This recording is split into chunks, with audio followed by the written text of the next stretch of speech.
I want to talk to you about relationships. You have definitely been through some past trauma, and that has like wrapped around your business name. And first of all, I applaud you for accepting your trauma. Being in mental health, I say this respectfully, but a lot of people, women wise too, they don't want to accept their traumas and talk about it. Men as well. Yeah, You know what I'm saying? But man, it's okay. Put your finger down. That's not what we do. Just because I said that, no. Put your finger down. But no. But listen, go like digging into that trauma is very, very hard because you have to accept things, but also too you learn about yourself. So I really want to know if you want to share to the people just about what you learned going through your traumas and relationships. If you want to describe, I done been through this, and my advice to people is this because there's a lot of strong queens that's going through a lot. So yeah. So I would say just knowing your worth, because I have been through bad relationships. Number one, knowing your worth. And see how I point at you, but go ahead. Sorry. Go ahead. Yeah, so know your worth. Important. Just because like it's easy to fall back into those like same traps. Like it's easy to go back to somebody just like just repeat a cycle. That is so easy to do that. So writing down things and realizing, okay, this is what I need to remember in my next relationship, in my going forward relationships that I'm forming now, is just to really just know your worth for real. And I mean, it's easier said than done because I know some women that are in like have been than me. And just finding something that you're passionate about as well. Like, using that energy to, sometimes as young women, we want, we got that fairy tale life. We want to, be in a relationship, get married, and just do all these things. But I would really suggest just to follow your passion. Like all of that stuff is going to come along. You're going to find someone that's just as serious as you, doing things in their life that make sense as well, and running after their passion. Don't get hooked up with the wrong people, because you can get hooked up with the wrong guy and he can delay your progress. He can delay what God wants to do in your life because you are still holding on here. Like I know for me, I had stopped going to college. I just stopped doing a lot of stuff, so like, and that wasn't me. Like, it was just like, it was so odd for me just to not be in school, not learning, but it was like, it was a result of this relationship. And I know, like, for me, I'm like, I will tell my daughter as she get older just to chase your dreams. Like, if it was up to me, if I wasn't chasing after a guy, I would have been to college out of state, doing all different type of stuff. I probably wouldn't have had a kid right now at this time. So I just say, just like, focus on yourself, your passions, and go all in that. Because there's a lot of people that did that at the age 18 and look at where they're at now, But not saying that you can't turn it around. Even if you are 29, even if you are 25, even if you are 30, you can always change it around and really just hone into what makes you genuinely happy, If that guy want to, come along, he'll come along, he'll get it right, but just focus on you. So that's really what helps me. Also, just like reading books as well. Like I read Sarah Jake's books, Lost and Found, and that really propelled my growth. Like that was like a lot of the stuff I could relate to her in there.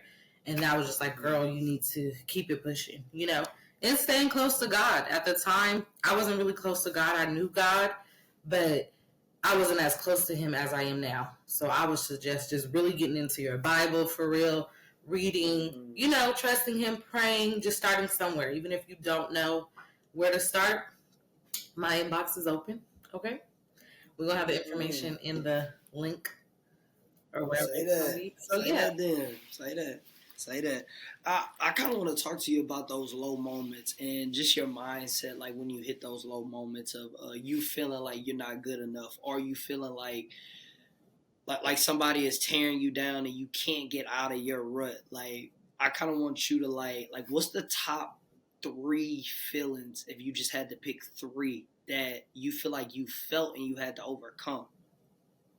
So you're saying like the top 3 feelings that I felt? Yeah, as far as like when you're going through these relationship problems and how it's making you feel about yourself, like For instance, like it could be something like losing confidence within yourself, like like man, I felt like hurt, and then you know what I'm saying, like it could be like hurt, just those type of words. Like I just want to know, like if you can characterize 3 words of like the pain that you felt, I would like for you to, disperse to Now we the trying to go queens out deep. there. Okay. No. So I would say, okay, I felt worthless. I felt like, why me? You know, because I knew I was worth it, but I felt worthless. Like it was like you're the whole package, but here you are feeling worthless. Here you are feeling like, why me? Why do I have to go through all of this? And I just felt hopeless. Like that stuff was not okay. Like that was the time. Like that was like, woo, I'm glad God has brought me out of that. But yeah, those were the feelings that I had. So what about the like why me? Like describe that feeling. Like I feel like a lot of just people in relationships, men and women, like whenever they going through something that's very tough, they say why me. So I want you to describe how you felt like of your why me. Yeah, I just felt because one, the guy I was with was a serial cheater. So it was like, why me? Like, I just, I just knew that I was like I said, I knew that I was worth it, but I felt worthless. Right. So it's like, why do I have to go through all of this? I'm a good woman. I'm doing all the things, and it's just like, you just wonder, like, why me? And sometimes it's not even you. At the end of the day, when I look back, it was like, it wasn't me. It was the guy. The guy still does the same stuff to this day to different women. So it's just like, it was never me. And it was just like, it was just like, why do I deserve this? Because for me, like I said, I've always wanted to be like, in a long-lasting relationship. I grew up with both parents, loyalty, that's what I saw, so me growing up, it's like the people that I actually dated, we were long-term for the most part. So it was like, when it just went left, it's like, okay, why do I have to endure all this stuff? But it's like, for me, I endured all these things because I'm always looking at long term, even though those people weren't even long term people. They weren't even supposed to be put up. They didn't meet the criteria. Yeah, they wasn't even that material.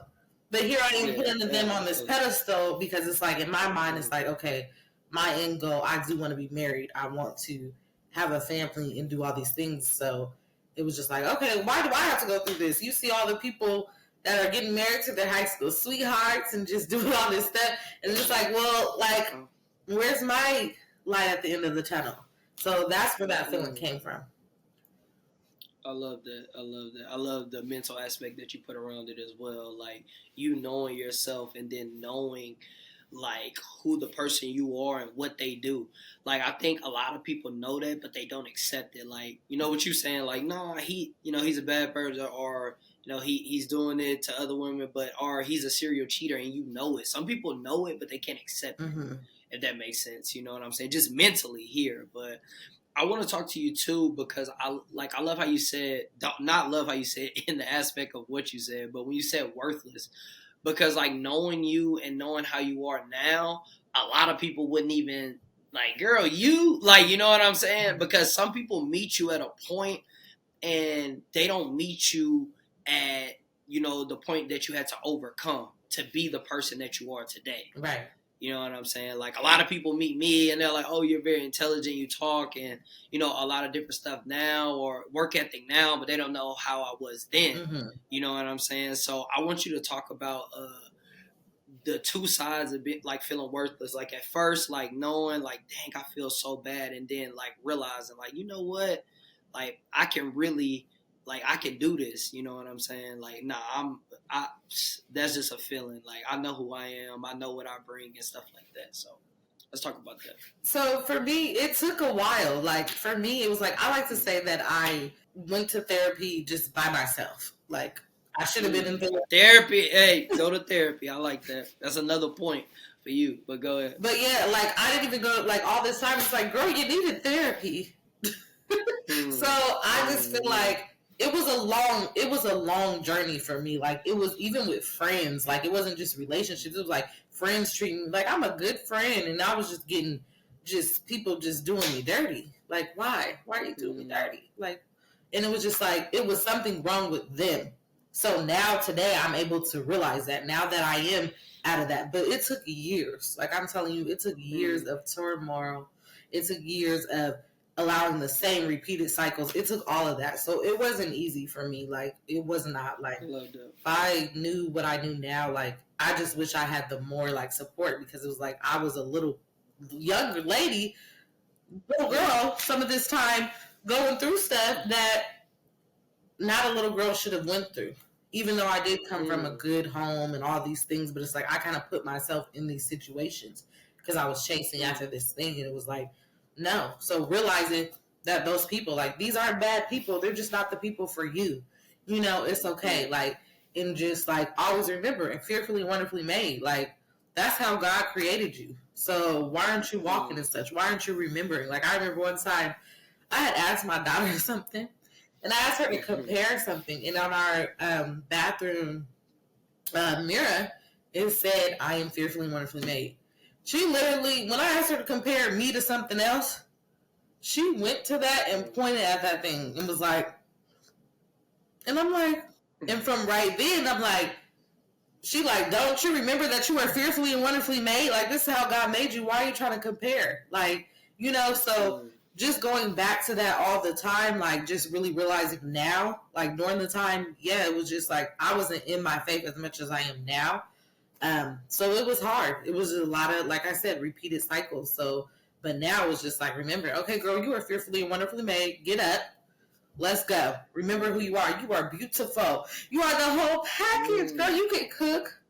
Okay, you can do like, you know, just remember like all the things that you can do and who you are. So anybody would be blessed with your presence, okay? For real. Like, so I think just really just going back to, you know, who you are. Remember whose you are, okay? Because you were God's child, period. Period. Say that then. Damn. We're going to leave it with that one.